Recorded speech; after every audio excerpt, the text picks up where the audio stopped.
दोस्तों, ऊपर वाले की लाठी में आवाज नहीं होती, लेकिन वो लाठी जब पड़ती है तो बहुत दर्द होता है। इंसान अपने अहंकार में इसे समझ नहीं पाता। इन्हीं पंक्तियों पर आधारित एक कहानी आज हम आपको सुनाएंगे। एक दिन की बात है, बहुत भारी बरसात हो रही थी। एक साधु उसी बरसात में मस्ती से भरा चला जा रहा था। तभी उसने एक मिठाई की दुकान देखी, जहां एक कढ़ाई में गर्म दूध उबाला जा रहा था। मौसम के हिसाब से दूसरी कढ़ाई में गर्मा गर्म जलेबियां तैयार हो रही थीं। साधु को शायद भूख का एहसास हुआ या फिर मौसम का असर था, इसलिए वो वहां रुक गए। साधु कुछ खाना चाहते थे, लेकिन उनके पास पैसे नहीं थे। साधु कुछ पल भट्टी से हाथ सेकने के बाद वहां से चले जाना चाहते थे, लेकिन नेक दिल हलवाई से रहा न गया। उसने एक प्याला गर्म दूध और कुछ जलेबियां साधु को दे दी। साधु ने गर्म जलेबियां गर्म दूध के साथ खाईं और फिर हाथों को ऊपर की ओर उठाकर हलवाई के लिए प्रार्थना की। साधु बाबा का पेट भर चुका था। दुनिया के दुखों से बेपरवाह वो फिर से अपनी ही मस्ती में बारिश में चल पड़े। वह इस बात से बेखबर थे कि एक युवा नवविवाहित जोड़ा भी वर्षा के जल से बचता बचाता उनके पीछे ही आ रहा है। एक जगह पर थोड़ा सा पानी इकट्ठा था। साधु ने मस्ती से उस पानी में लात मारी।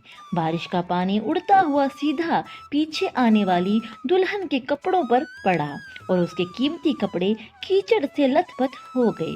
उसके पति से ये बर्दाश्त नहीं हुआ, इसलिए वह आगे बढ़ा और साधु के कपड़ों को पकड़कर खींचकर कहने लगा, तुम अंधे हो क्या? तुमको नजर नहीं आता? तेरी हरकत की वजह से मेरी पत्नी के कपड़े गीले हो गए और गंदे हो गए। साधु हक्का बक्का हो गया। लड़की के पति को साधु की चुप्पी बर्दाश्त नहीं हुई। उस आदमी की पत्नी ने आगे बढ़कर साधु को अपने पति से छुड़ाना भी चाहा, लेकिन अपने पति की आंखों से निकलती नफरत की चिंगारी देखकर वह पीछे होने पर मजबूर हो गई। राह चलते राहगीर भी यह सब दृश्य देख रहे थे, लेकिन उस आदमी के गुस्से को देखकर किसी में इतनी हिम्मत नहीं हुई कि उसे कोई रोक पाता। आखिर जवानी के नशे में चूर इस युवक ने एक जोरदार थप्पड़ साधु के चेहरे पर जड़ दिया। बूढ़ा मलंग साधु थप्पड़ को झेलता लड़खड़ाता हुआ कीचड़ में जा गिरा। युवक ने जब साधु को नीचे गिरता देखा तो वह मुस्कुराते हुए वहां से चला गया। बूढ़े साधु ने आकाश की ओर देखा और उसके होंठों से निकला, वाह रे ईश्वर, कभी गर्म दूध जलेबियां और कभी गर्म थप्पड़, लेकिन भगवान जो आप चाहो मुझे सब मंजूर है। यह कहता हुआ वह एक बार फिर अपने रास्ते पर चलने लगा। दूसरी ओर वह युवा जोड़ा भी अपने रास्ते की ओर बढ़ गया। जब वह जोड़ा अपने घर पहुंच गया, तब युवा लड़के ने अपनी जेब से चाबी निकाली और अपनी पत्नी से हंसी मजाक करते हुए ऊपर घर की सीढ़ियों पर चढ़ने लगा। बारिश के कारण सीढ़ियों पर फिसलन हो गई थी। अचानक युवा लड़के का पैर फिसल गया और वह सीढ़ियों से नीचे गिरने लगा। महिला बहुत जोर से शोर मचाकर लोगों का ध्यान अपने पति की ओर आकर्षित करने लगी, जिसकी वजह से काफी लोग तुरंत सहायता के लिए युवक की ओर लपके और उसे अस्पताल ले गए। युवक का सिर फट गया था और कुछ ही देर बाद ज्यादा खून भी बहने लगा। लोगों ने दूर से आते जब साधु बाबा को देखा तो आपस में कानाफूसी करने लगे कि जरूर इस साधु बाबा ने उस थप्पड़ का इस युवक को श्राप दिया है, तभी उसे इतनी चोट लगी है। दूसरे लोगों ने यह बात सुनकर साधु बाबा को घेर लिया। एक युवक कहने लगा कि आप भगवान के कैसे भक्त हैं, जो आपने केवल एक थप्पड़ के कारण उस युवक को श्राप दे दिया। भगवान के भक्त में रोष व गुस्सा बिल्कुल नहीं होता। आप तो जरा सी बात पर भी ध्यान नहीं रख सके। साधु बाबा कहने लगे, भगवान की कसम, मैंने इस युवक को श्राप नहीं दिया।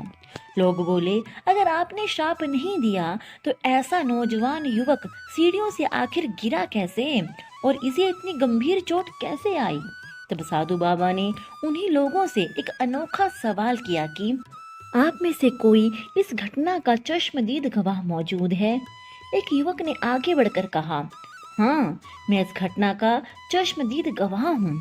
साधु ने अगला सवाल किया, मेरे कदमों से जो कीचड़ उछला था, क्या उसने उस युवक के कपड़ों को गंदा किया था? जवाब मिला, नहीं, लेकिन महिला के कपड़े जरूर खराब हुए थे। साधु ने पूछा, फिर उस युवक ने मुझे क्यों मारा? लोगों ने जवाब दिया, क्योंकि वह युवक उस महिला का पति है और वह यह बर्दाश्त नहीं कर सका कि कोई उसकी पत्नी के कपड़ों को गंदा करे, इसलिए उस युवक ने आपको मारा। लोगों की यह बात सुनकर साधु बाबा जोर से हंसने लगे और यह बोलते हुए वहां से चले गए कि तो भगवान की कसम, मैंने श्राप कभी किसी को नहीं दिया, लेकिन कोई है जो मुझसे बहुत प्रेम करता है। अगर उस औरत का पति सहन नहीं कर सकता तो मेरे प्रभु को कैसे बर्दाश्त होगा कि कोई मुझे मारे? और मेरे प्रभु तो इतने शक्तिशाली हैं कि दुनिया का बड़े से बड़ा राजा भी उनकी लाठी से डरता है। यह सच है कि परमात्मा की लाठी दिखती नहीं और वो आवाज भी नहीं करती, लेकिन जब वो लाठी पड़ती है तो दर्द बहुत देती है। अपने धन, यौवन और पद का अहंकार हमेशा दूसरों को चोट पहुंचाने का कारण बनता है, किंतु जब समय का चक्र घूमता है तो हमारे कष्टों का समय भी शुरू हो जाता है। हमारे कर्म ही हमें उसकी लाठी से बचाते हैं। बस कर्म अच्छे होने चाहिए। किसी को भी चोट पहुंचाना खुद के लिए खड्डा खोदने के बराबर है। हमें अपने गलत कर्मों से डरना चाहिए, क्योंकि ईश्वर की लाठी में आवाज नहीं होती।